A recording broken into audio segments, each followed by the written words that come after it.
It's a funny place to be, stuck in a seemingly mundane world with an inner knowing that the universe is so much more than our mortal minds can comprehend. Yet we all have the capacity to know peace and our oneness with the wholeness of life. And through these interviews, discussions, and reflections, it is my intention to share this possibility. I'm Ryan Kurczak, and this is the Kriya Yoga Podcast. What you're about to hear is an excerpt from Class 2 of an Introduction to Kriya Yoga as a Spiritual Practice. This course was offered on the Kriya Yoga Online Patreon community and is currently available through Patreon for the duration of 2023. After 2023, it's going to be offered as a standalone course through Teachable. And if you're interested in participating and learning more, again, you can become a Patreon supporter at patreon.com/Kriya Yoga. That's the Kriya Yoga Online Patreon community. Or if we're already past 2023 by the time you listen to this, I will put a link in the description of this podcast so that you are able to take the 12-section course. Again, an introduction to Kriya Yoga for spiritual practice. I hope you enjoy this presentation. Now, we can also look to the Yoga Sutras of Patanjali. And the Yoga Sutras of Patanjali say that progress is in accord with intensity of practice, whether that's mild, medium, or extreme, or intensive. And that just makes sense. Anything in life, the more that you give attention to, skillful attention to, the greater that will develop within your life. So the same is true for our spiritual growth. The more attention we give to it, the more intensity we put towards our practice, the greater growth we will experience. But we do have to be aware of what intensity really means. Many people who suffer from kind of a type A psychological complex thinks that intensity means I always have to be meditating. I always have to be reading spiritual literature. I always have to be doing something to push myself harder in this direction. And that's really an overcompensation for something else. Intensity is related really to how many of your actions support your inspiration to practice yoga and to experience greater spiritual awareness. So intensity is not pushing yourself to the limit of how long you can sit cross-legged to look like a good yogi. It is not forcing yourself to repeat more mantras for the sake of repeating mantras. Intensity is not working to increase the number of pranayamas that you can practice, or it's not to force yourself to meditate more and more throughout the day.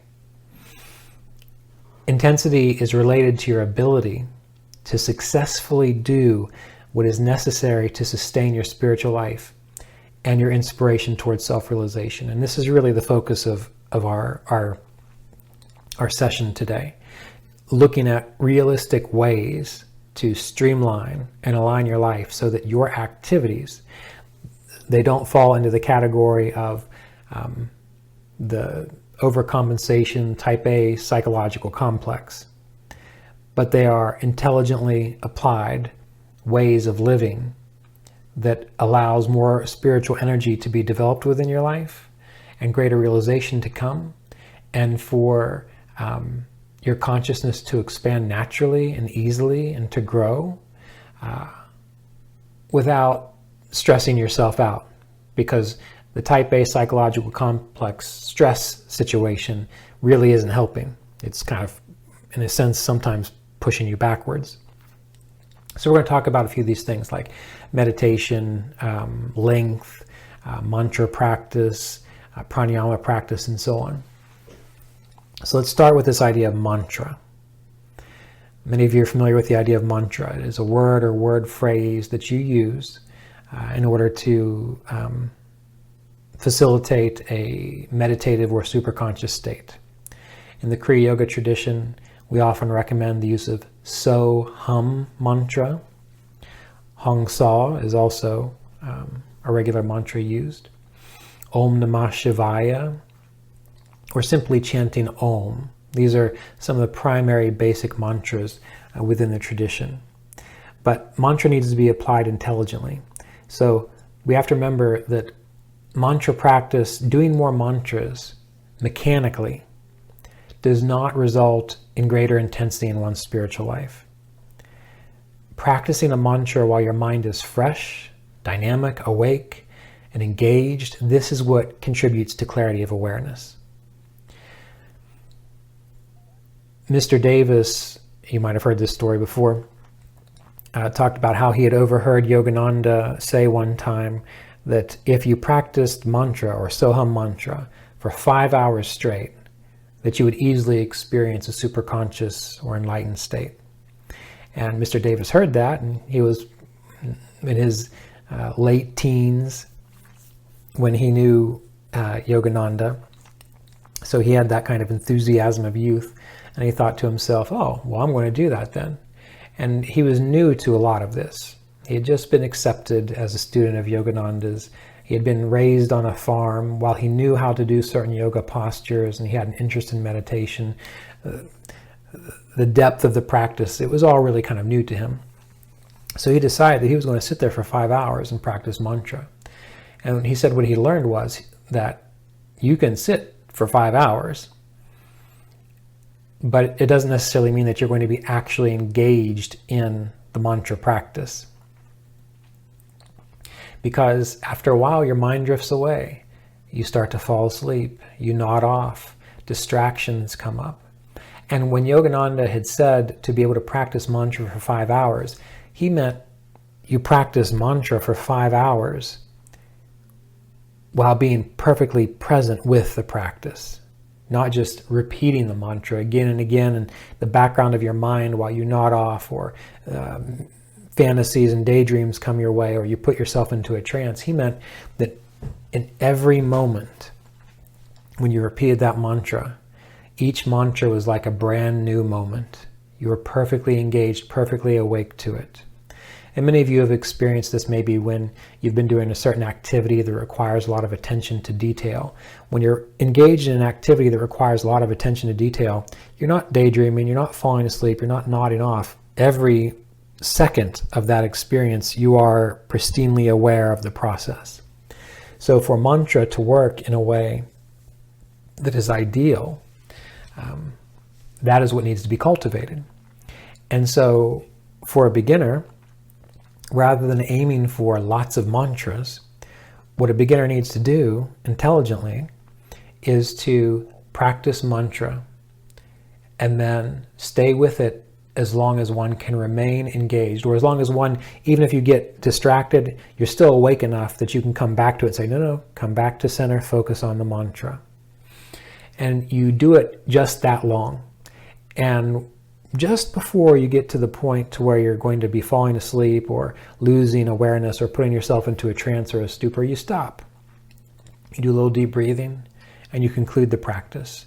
That's going to be an effective use of mantra. And we have to remember that when we're talking about intensity in practice, it's anything that sustains our focus.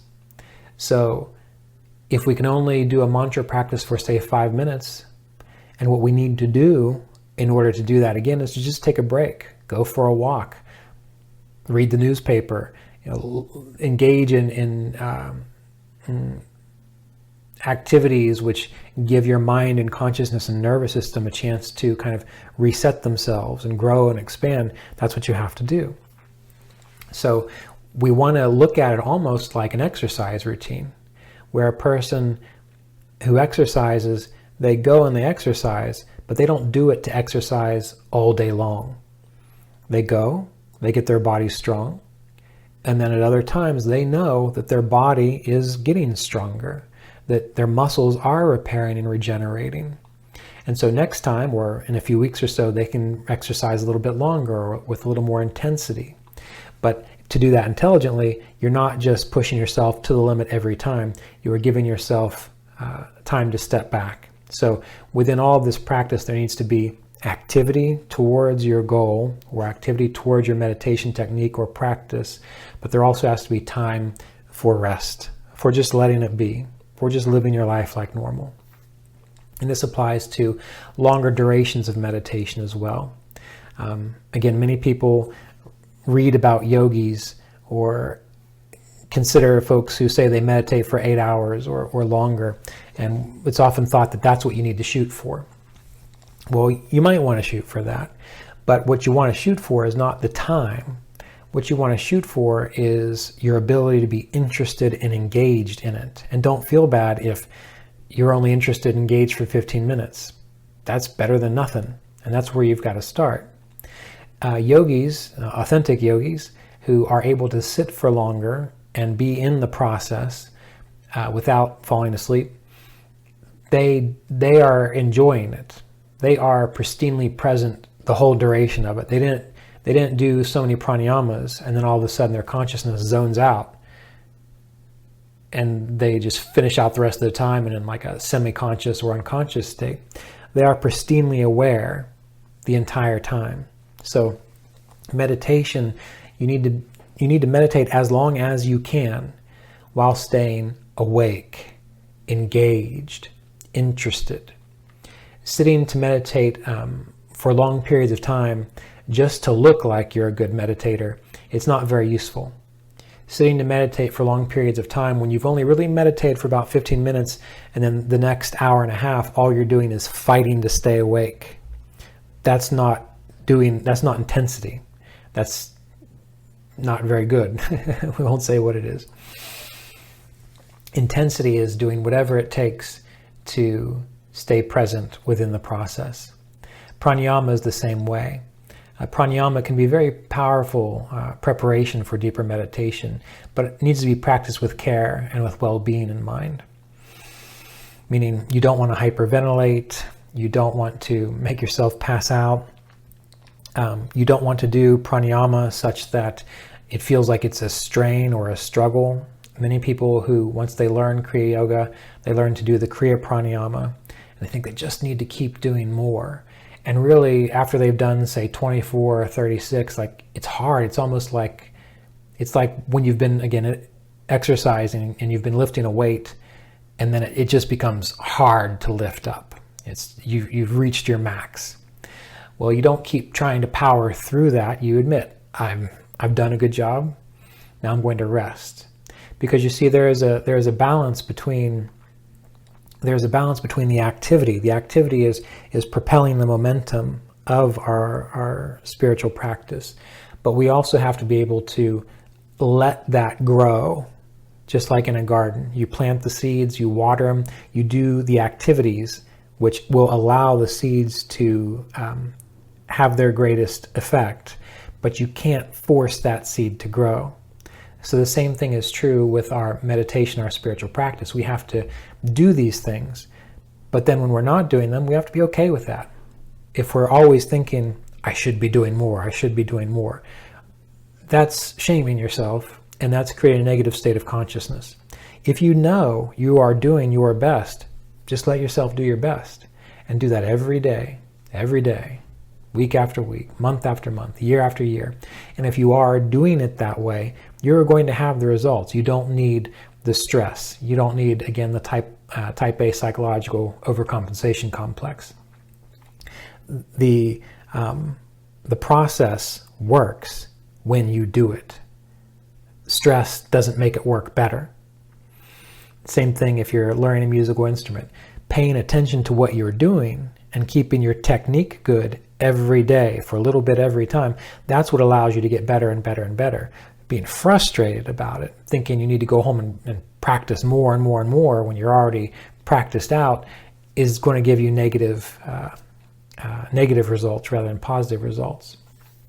So when we are considering our spiritual life, just like with exercise or learning a musical instrument or doing anything that requires skill, there has to be proper form. We have to do things that don't hurt ourselves. We have to do things that support the practice. For example, when it comes to exercising, you don't just exercise, you also need to eat foods that support the exercise that you're doing. You don't just exercise, you also make sure that you take enough time for your body to respond and regenerate. And our spiritual practice really needs to be approached in the same way if we're going to have the results that these yogis that we look up to describe to us. So meditation being a very powerful method of personal transformation, we still need to work within our limits and sustain our practice so that we are inspired to get up every day and do it again. Many people, and I had this experience too when I was younger, are very enthusiastic in the beginning. They read Autobiography of a Yogi or some other saint and sage, and they really feel this strong drive. I need to figure it out right now. And they push too hard and too fast, and they burn themselves out. And they don't build a sustainable practice because of impatience.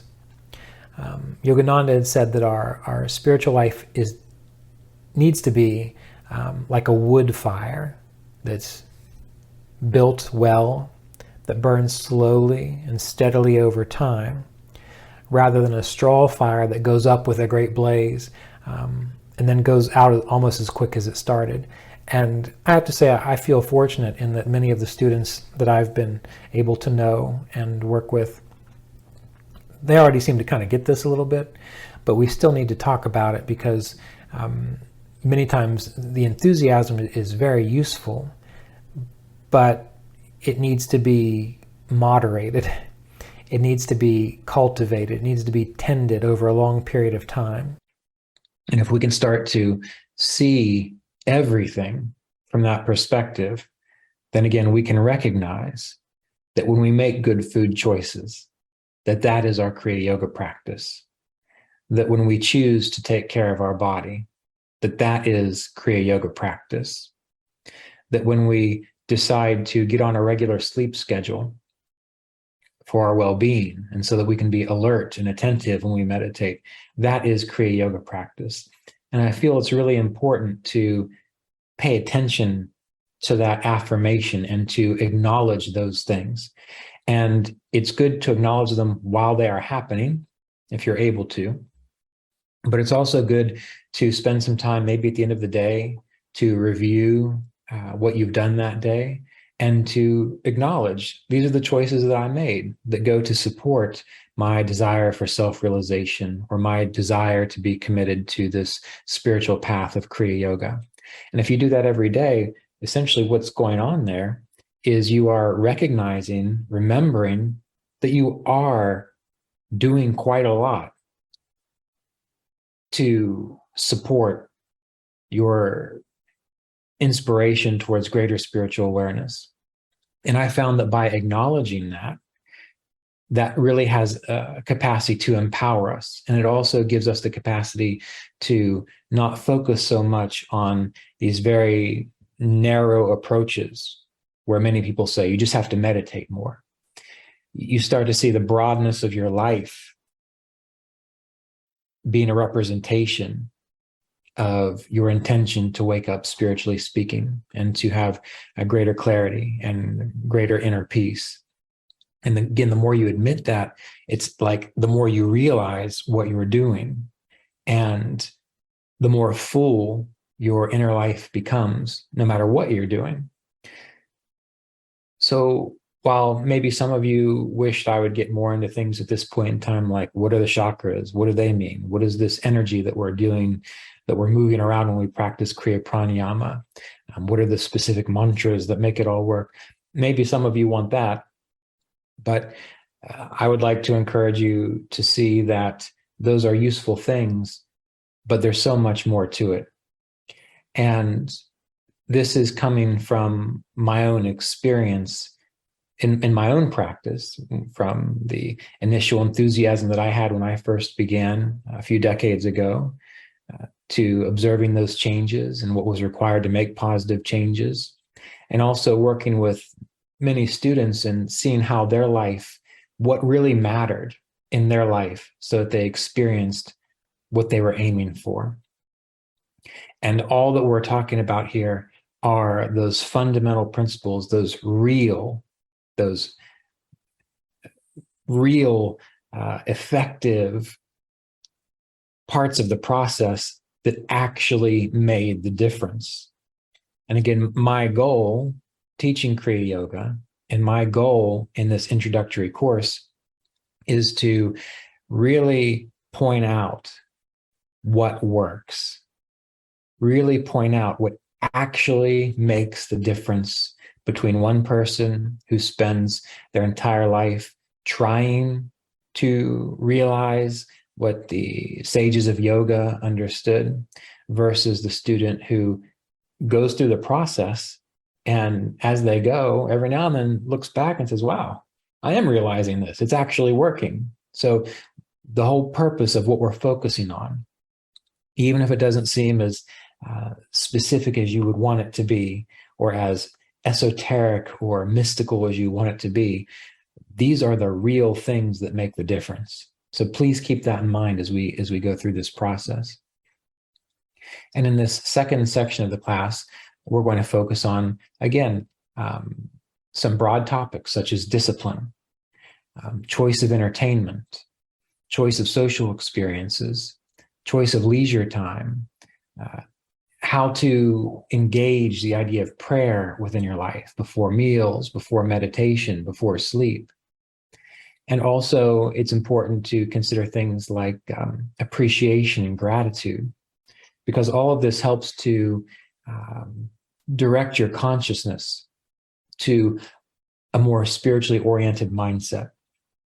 Now, before we dive into the idea of discipline here as well, I'd like to encourage you to think about this process maybe a little differently than you might have in the past. Many people, when they first become interested in spiritual growth or meditation or any kind of personal transformation, there is an idea that there is something to be attained, something to be overcome, some challenge to be met, some way to behave like a hero in a story and to slay the demon of ignorance.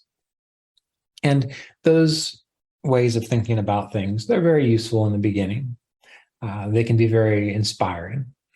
But I would like to encourage you to possibly think about it a little bit differently.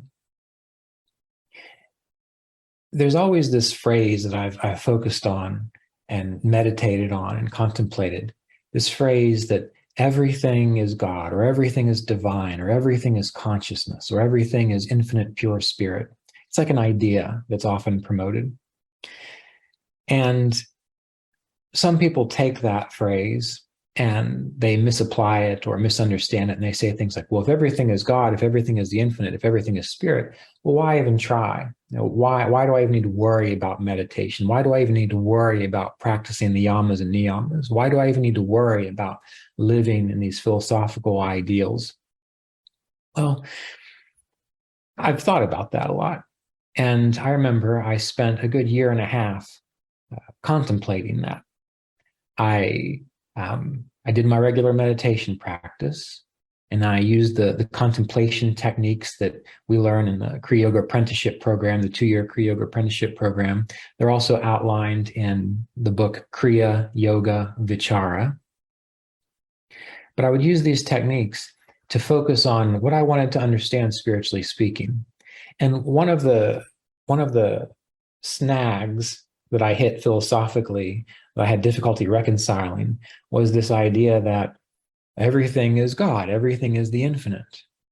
But then there's a line in the Bhagavad Gita that says, you are not the doer. You are not the doer. God is the doer. The infinite consciousness is the doer. And the snag always got me because I thought, well, okay, I'm not the doer. God, the infinite consciousness, is really what's happening here. But then what about the phrase that everything is God, everything is the infinite consciousness? So if everything is that, well, aren't I that too? If everything is it, nothing is excluded, including me. And that really baffled me for a long time. And so I spent a lot of time focusing on that contemplation. Like I said, I spent about a year and a half really digging into it. The first 6 months, I got some understanding, but it was really after I continued for about a year and a half that one day, as I was meditating, I had this aha moment. And it was as though just all the information of that statement was reconciled. Now, if I could explain it to you, I would.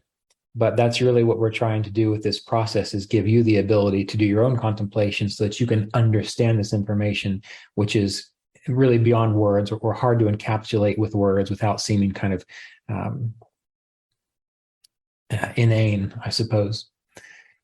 So anyway, that contemplation led me to a realization. And the gist of that realization was that, yes, everything is spirit, everything is consciousness. And everything is really, in a way, like a collection or packets of information or energy all together. Like, if you can imagine that you are not an individual person, that your body and your mind is really just a collection of information and energy held in a certain pattern. But that information and energy is everywhere. It's like if you were able to take a piece of salt and have it in the ocean. Well, salt is all throughout the ocean. And just having that salt condensed somehow in the ocean doesn't make it different than the ocean. It's still the ocean. Well, so you, me, the mouse here that I use to move around on my computer, the cup that I drink out of, the car that I drive in, the earth itself, the stars, the planets, all these things are really, in a sense, this is not literal, this is just my best way to describe it, like packets, collections of dense information and energy. And that is what spirit is. Everything is the spirit. There's just different patterns of spirit, different densities of spirit, and so on. And so ultimately, there really isn't a fundamental, at the most primordial level, difference between you, me, the car, the clouds, the ocean, and so on. And all these energy patterns are sustained in some way, we'll say, by intentionality. And so for whatever reason, all the rocks out there want to be rocks. And consciousness wants to be a rock. And so it holds that pattern of rockness. The ocean wants to be an ocean, so it holds that pattern of oceanness. Every individual on this planet is a representation of spirit. And every individual on this planet is holding their pattern together of their personality, of their mind, of how they think, of their psychology, because spirit wants to experience that. Now, spirit obviously can change its mind because change happens all the time. And so the whole purpose of Kriya Yoga is to not really access it because it's always there, alter or shift the intentions of these certain collections of consciousness and spirit that we are, so that we are able to process and realize broader states of consciousness, deeper, subtler states of consciousness. So we don't just feel like I am just this little person at the mercy of the weather and germs and earthquakes and bad relationships and so on. There's a shift that occurs when you begin to live in a certain way, practice meditation in a certain way, where you begin to free yourself from that limited viewpoint of self. And when we feel that we have a limited viewpoint of self, that's when we don't feel we can make changes. That's when we don't feel that anything different can happen in our lives. That's when we feel that there's no way we can experience self-realization or a state of samadhi. So the individuals or the states of consciousness or the little facets of spirit that are able to experience greater clarity of awareness, they have just shifted and changed their little packet of energy to make that possible. And that's, in a sense, what we're doing with Kriya Yoga. And everything you do is like a representation of the information, the program of your being. So if we have someone who is always experiencing a state of poverty, or someone who's always angry, or someone who feels like the world is always out to get them, well, they're going to do things which support that state of consciousness. They're going to get on the internet and they're going to find some kind of conspiracy theory to make them even more paranoid. They're going to see it. It's going to come into their awareness because that's, in a sense, what they're looking for. And universe infinite consciousness does have the capacity to provide that for them so that they can have the experience. And so what we're doing is aiming to shift all of that And this is sometimes why it's very hard for people, because it's hard to let go of what you know. Even if you're in a bad situation, maybe you've experienced this, you're more comfortable in a bad situation because you know it. And so you don't want to make changes because there's the unknown. You would rather experience the suffering of what you know rather than to take the chance to move through the fear of the unknown. That happens to all of us in many different ways. And so oftentimes that difficulty that one experiences on the spiritual path is a difficulty of making changes, either because you're comfortable where you are, because you have a certain belief system, you can't imagine something different. And what the meditation process does, if you do it well, it starts to kind of loosen that up so that you can begin to entertain different possibilities, different ways of seeing and experiencing the world. And if you match that up with behaviors that support it, then you really accelerate that process. That's why the Kriya Yoga process is said to accelerate or quicken one's spiritual growth and spiritual understanding. Now, we're not going to get into this so much in this course. We will touch upon it. But in the book, the Bhagavad Gita, this is a book that Lahiri Mahasaya, Sri Yukteswar, Yogananda, Roy Eugene Davis, all of them put a lot of emphasis and focus on the information in that book, because what it does is it serves as a blueprint for the spiritual growth process. And in year one of the Kriya Yoga Apprenticeship Program, we spend the majority of the time starting at the beginning of that book and going clear through to the end so that we can see just how it works. But the important thing to know about the Bhagavad Gita is that it starts out with the Arjuna, who represents you, the individualized soul, having to participate in a battle or a war. And many people think that that is an actual historical event. Maybe it is, maybe it's not. But the important part for us is that it's an allegory for our process.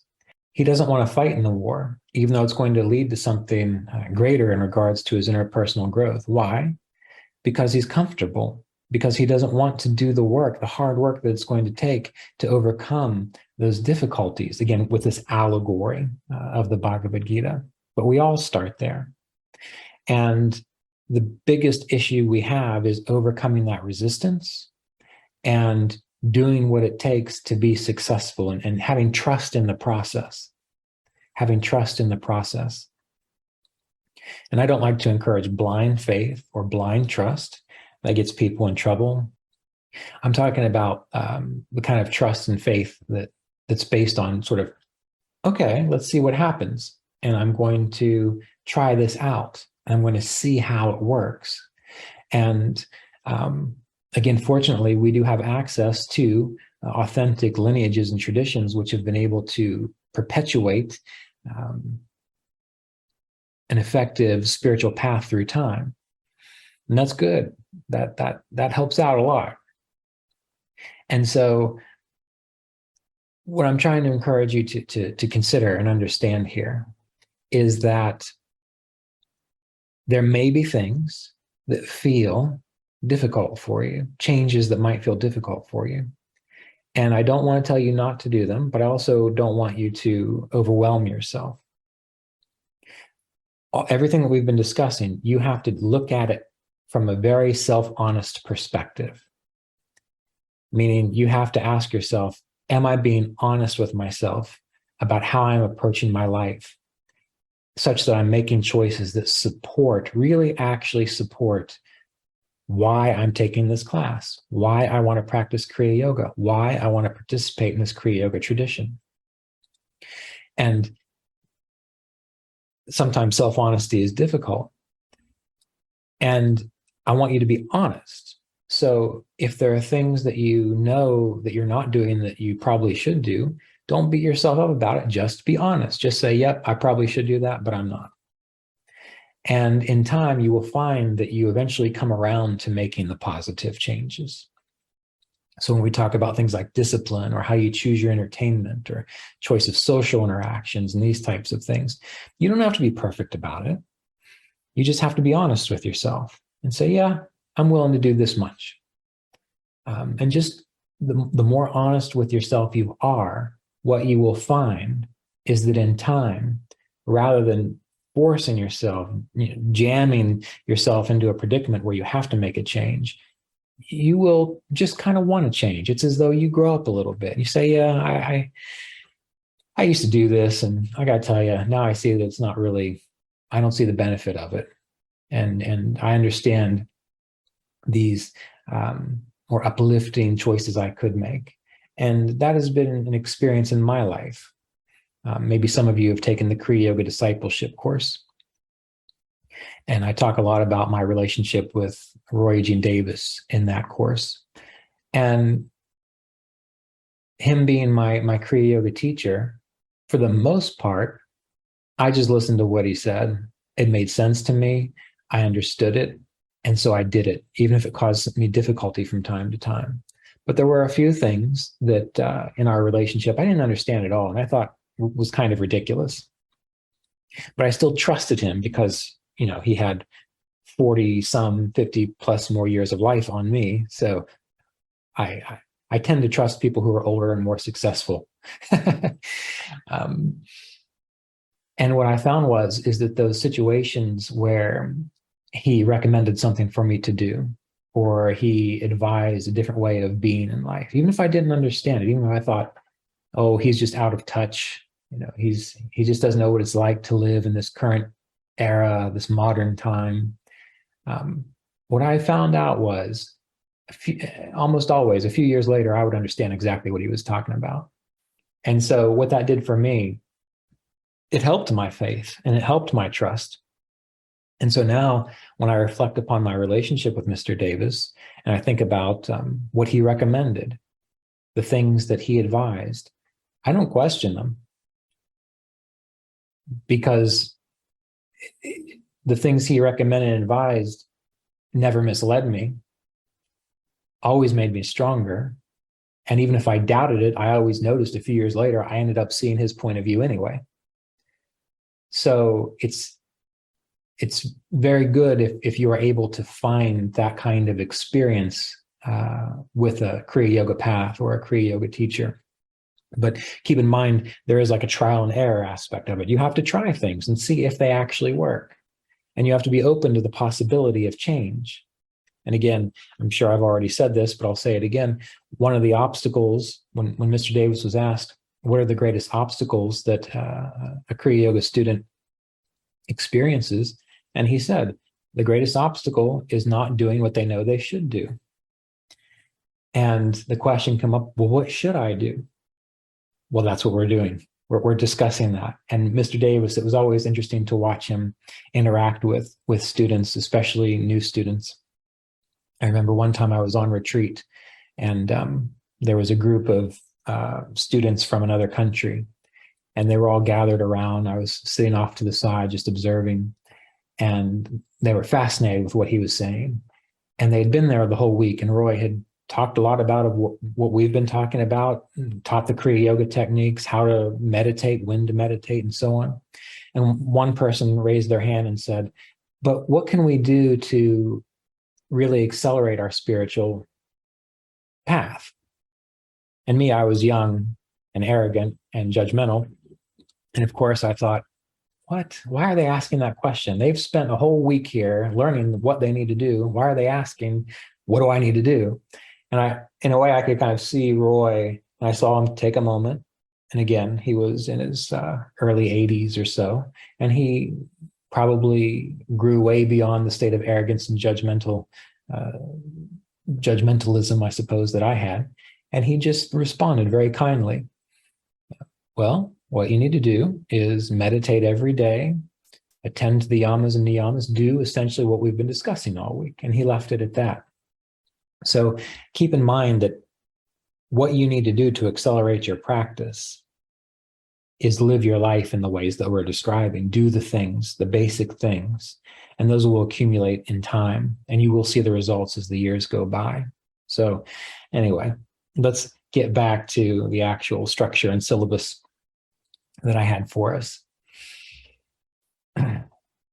So this idea of discipline, let's talk about that. Now, many people think of discipline, again, as punishment, as something that causes pain. And this is not the best way to think of discipline. It's what I would consider to be the wrong use of discipline and the wrong way to think of it.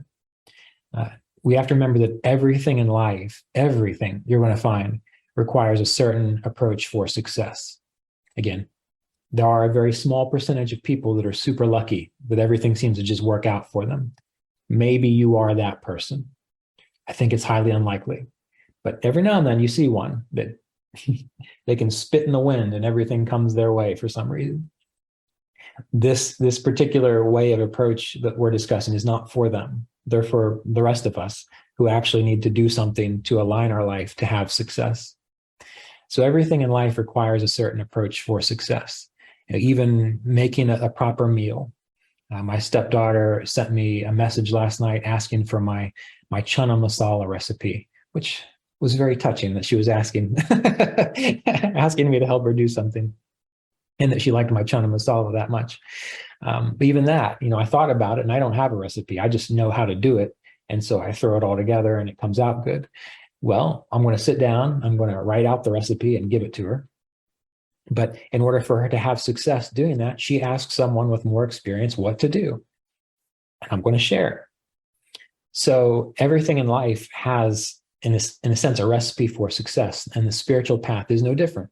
And like I said, lucky for us, there is a vast body of knowledge available to us about how to experience samadhi and greater spiritual awareness. Now, back to this idea of discipline. Discipline is not punishment. Some people who are more ruled by their whims or have some other kinds of things going on where any kind of boundary at all makes them feel uncomfortable, discipline might be difficult. But discipline is really just doing things in such a way that work. That's what discipline is. Discipline is doing things in such a way that whatever you're doing works.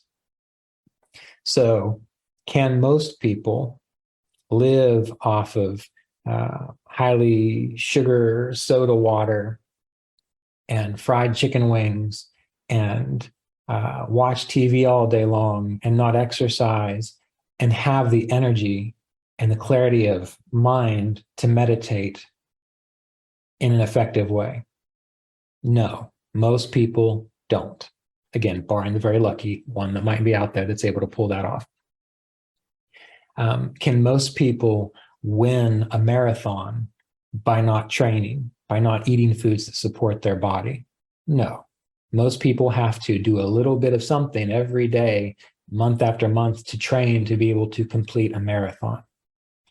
The spiritual path is no different.